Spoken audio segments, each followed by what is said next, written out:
Hi, I'm Liz and welcome to my channel. Today's video is going to be about the top 10 reasons why I will never put my child in school unless they ask, and the reasons why. This video is going to be a little bit different than my other videos. It's more of a personal piece that's more personal to me, but it's filled with information that I think is valuable for most parents to know and to find out, because I have lots of experience working with teachers, principals in the school system, in private centers, publicly funded centers, that I feel parents and teachers need to know this information before they put their child in school or continue to put their child in school. So let's get started.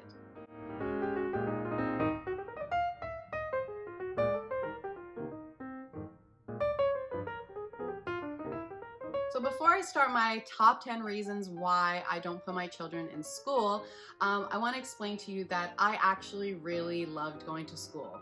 When I was younger, I was a teacher's pet. I got straight A's. I went to high school, elementary school. I went to university. I have a post-secondary degree. So it's not that I don't love school. I actually love school so much that I wanted to become a teacher. And I became a teacher. I became a behavior therapist that specialized in teaching kids with special needs on how to learn.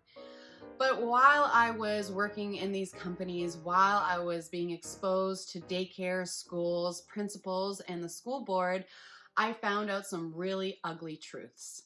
I found out there was lies, there was abuse, there was negligence beyond my wildest dreams. And after learning all this information, which I will share to you shortly, I decided that I don't want to be part of that system, and I don't want my kids to be part of that system. So I'm very fortunate that I have the skills to teach my kids, which is why I created this channel, so I can teach you the skills so you can do the same thing as me. Because personally, I don't feel that the education system that we have right now in Canada is acceptable at all. And the things that I've seen working in the school system should be unacceptable. So let's get started on my first reason why I'll never put my child in school. So my first reason of why I'll never put my child in school unless they ask is because I've worked in schools. I've worked in schools, daycares, publicly funded, privately funded centers. I've worked with the school board. I've worked with CAS, and publicly funded schools, quite honestly, are a joke. When you compare them to privately funded centers or even homeschooling, when the parent is doing all the work, it is a joke on the quality of education that these children get. Um, they are understaffed, they are underfunded, and the information is out of date. This leads me to my second point. So the second reason why I will never put my child in school is that teachers are amazing, but they don't have the funding or the resources for them to do their job appropriately. They have 15 to 30 kids per class, and a lot of the funding, it's not there for them. Do you know how many teachers spend hours and hours outside of their time, spending time making resources for these kids? It's insane. So it's not the teachers, it's the system in itself is not set up. There's not enough funding, there's not enough programming for these kids to excel, or for even the teachers to excel in the program that they are teaching. Teachers are doing an excellent job with the lack of resources that they are doing. So let me make it clear that none of these reasons have anything to do with the teachers, but everything to do with the system in place. So number three, the information is outdated. With the internet and the capability that we have with technologies, schools are unable to keep up. And if they're not keeping up with technology by having iPads, by having internet in the classroom, by having Google and Siri, then your child is missing out on the information that is up to date. If you don't believe me, go and check out one of the textbooks that your child is reading, open it up and look at the publication date. That is the clearest way of knowing how out of date the information is. And you can pick one chapter and go online and see what the new information is. These children that are in school are learning information that is out of date, and we easily have access in our hands. So that's why I don't think that this education system is really set up for learning in today's day and age, that I can provide that education at home because the answers are at my fingertips. The fourth reason is, and this is going to sound very harsh, but stick with me and I'll explain it. The number four reason is I can do a better job than any other teacher. And the reason why I can do a better job than any other teacher is that teacher is teaching 10 plus students, 15 plus students, 100 plus students, and I only have to teach my children. I only have to teach the 2 that I have. Even if you have 6, even if you have 5, that's still less than a classroom, than a teacher who does not know your child, who does not know the preferences, and has to teach each child individually. Whereas myself, I have 2 kids that I can individually spend time with each one of them. So quite honestly, and this is not the teachers, this is lack of resources and lack of time, that I am able to do a better job than any teacher could do for my kid. Number 5. Number 5 is education is not a one-size-fits-all system. And that is what's happening. You put these children in these cohorts, in these classrooms, and they're all expected to learn the same information and have the same needs and learn the same way. Well, that's not how it works. Education should not be a one-size-fits-all. It should be more tailored. My vision of a proper school system is that where there's adequate amount of teachers to adequate amount of students, and there's support systems for each of the student. Not just students that have learning disabilities, not just students that have difficulty sitting down and learning and have ECEs allocated to them. No, each child should have that same level of care, whether or not they have a learning disability or not. The fact that most children are labeled with learning disabilities, I don't believe that they are learning disabilities. I believe it's a failure in the system to provide the proper resources and support for that child. It's not a child problem, it's a system problem. It's a lack of resources problem. It's a lack of information. So that's why my number 5 is that education is not a one size fits all. Number 6, if a teacher can teach my child, so can I. Teachers are just like any other person out there. Sure, they have some education, but if you look at the education requirements by a teacher, and you can do the same. You can learn the same information. And if you just get out of the thought process that teaching is supposed to be like school, where the teacher knows all the information, and you change that mindset from the teacher being the know-it-all versus the student guiding the learning, and you're learning along with them, it changes the learning experience tremendously. Now you're going from a model where the teacher is the know-it-all and is just saying the information to the child, and the child needs to regurgitate it, versus a system where you are learning alongside with your child, and that child is pushing forward and asking questions, and you both are finding out what those questions are together. It changes the way a child looks at life. The child analyzes how life is and the world around them very, very drastically. So if a teacher can teach my child, then so can I.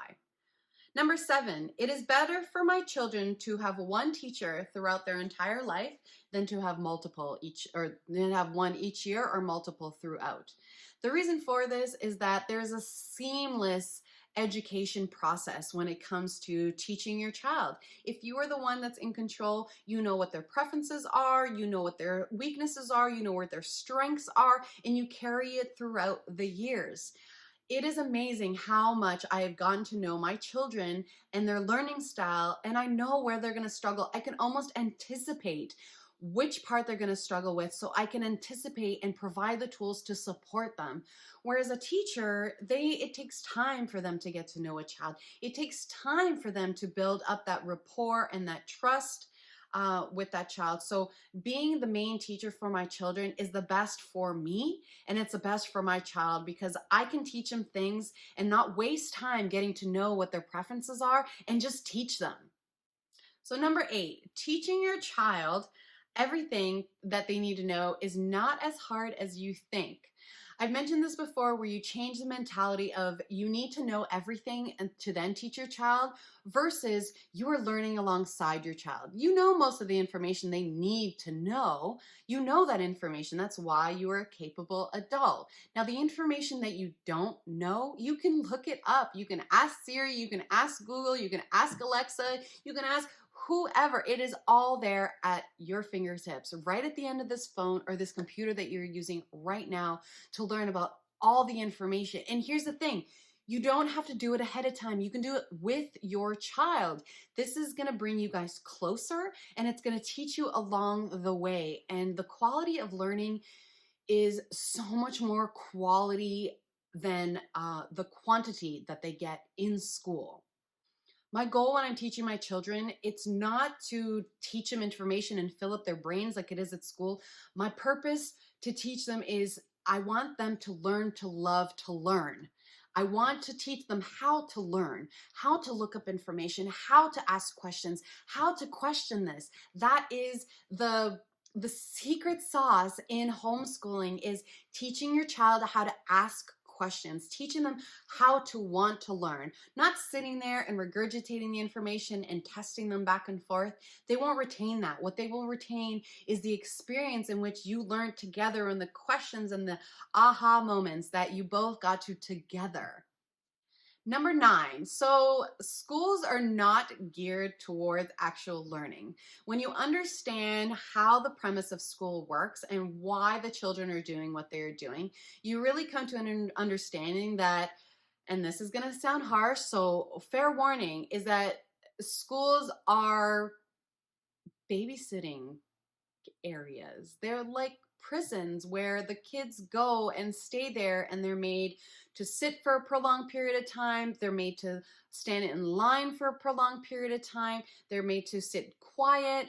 It's not really about learning. If it was about learning, then the environment around them would show that. The library wouldn't be just one small area with minimal amount of books. It would be filled with books. The outside area, the playgrounds, would be filled with stuff for their motor, for their learning of their muscles, for their gross motor skills, for their fine motor skills. The school would be much more different arranged if it was geared towards education.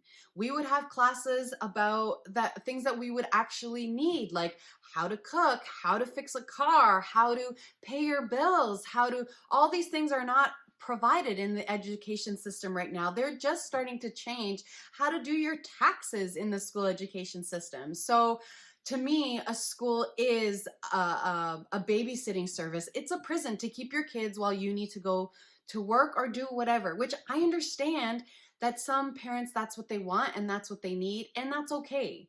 But for those of you that don't want that and they want more, stick around to my channel. I will teach you the tools that you need to know and you need to learn so that you can teach your child anything.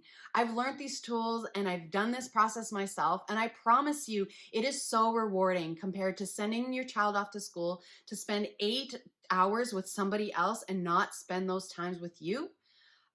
It's just heartbreaking for me, but I understand that there are moms out there that that's what they have to do to maintain their home and provide for their home. So I'm not passing judgment at all. There is a necessity, but while you're putting your child in school, ensure that you're also creating an environment at home that is rich of learning, and you're providing the tools for them to be able to learn. You want to have those tools also to give them support when they're struggling in school and the teacher doesn't have time to be teaching them that concept. You need to know how to teach your child. So it's very important to build that rapport with your child of being able to sit down and learn with them.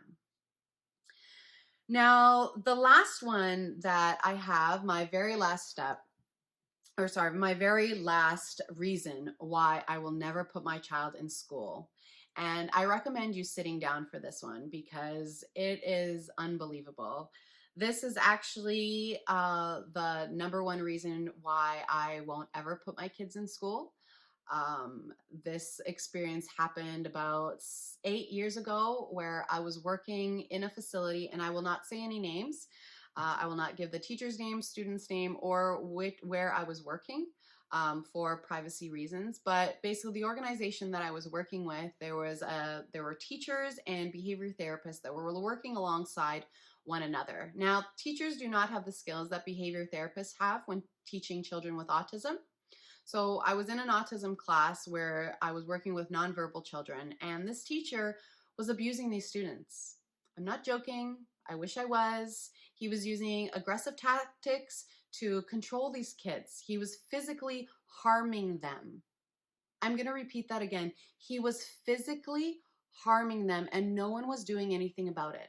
So what I had done is I had written a 10-page essay of all the things that I witnessed in the time that I was there. I had witnesses, I had reports, I had video evidence of everything. I went to the school board, I went to CAS, and can you guess what was done? Nothing. Nothing that was adequate for these children. These children were being smacked over the head. These children were having their wrists put in positions that would hurt, so to make them do what the teacher wanted them to do. This teacher was bullying these students, and no one was doing anything about it. And when I went to the school board and provided that information, there was nothing done about it except they protected the teacher. The teacher was taken for a year's paid leave and returned back the next year. No reprimands were done, no nothing of any sort that I have heard that was done to this teacher. This teacher did not lose their job, and I had video evidence and I had witnesses. I had 3 witnesses that were there watching all this stuff, and they themselves knew that it was wrong, and nothing was done. So the number 10 reason is I've witnessed child abuse, and I've seen how the educational board works, and they are not there to protect the students. They are there to protect the teachers. If you've ever run into a situation where you have a conflict with a teacher and you want to complain against a teacher, or the student wants to complain, the student never wins. It's always the teacher. The teacher always comes out on top. It's very few times that the student actually gets what they deserve. And in this situation, the parents should have been notified. They should have been gotten some sort of retribution back for having their children that could not speak and could not say that someone was abusing them, that had been probably abusing them for years. And it took an outsider like myself to come in for it to stop, but it probably didn't stop. They continued on and nothing was really done about it. So that is my top reason why. I didn't put it at the beginning because it is very heavy reason why. And I wanted to share that with you because I think it's very important for many people to understand that I don't hate the school system. I don't hate teachers. I love teachers. Teachers are saints. You are not given enough resources. You are not given enough money, enough time to do what you do. You are angels in my books. What I think is wrong is this school system is wrong. The education board that only protects the bad teachers, and the good teachers are left to sort of do whatever they should be doing and spending all their money and all their time. Anyway, so that's just me ranting on and on about the school, and I can go on and on and on. So those are my top 10 reasons why I will never put my child in school unless they ask. I will put them in school if they ask. I don't foresee that happening. We have such a great time together, and they're learning so many things that I really don't, I think that they're going to be ahead of their peers, and that is the beauty of homeschooling. I am currently teaching my 7-year-old how to work a microscope. I'm teaching my 4-year-old how to work a microscope and about the periodic table. I didn't learn about the periodic table or the microscope until well into high school. So those are just some positives of why I choose to homeschool and why I'd never put my kids in school. So thank you very much for watching. Thank you very much for listening to my personal piece of my 10 top reasons why I'll never put my child in school unless they ask. Thank you for watching. I really appreciate your support. Please don't forget to subscribe if you haven't already, and click that bell notification button for any upcoming new videos. Ciao, see you next video.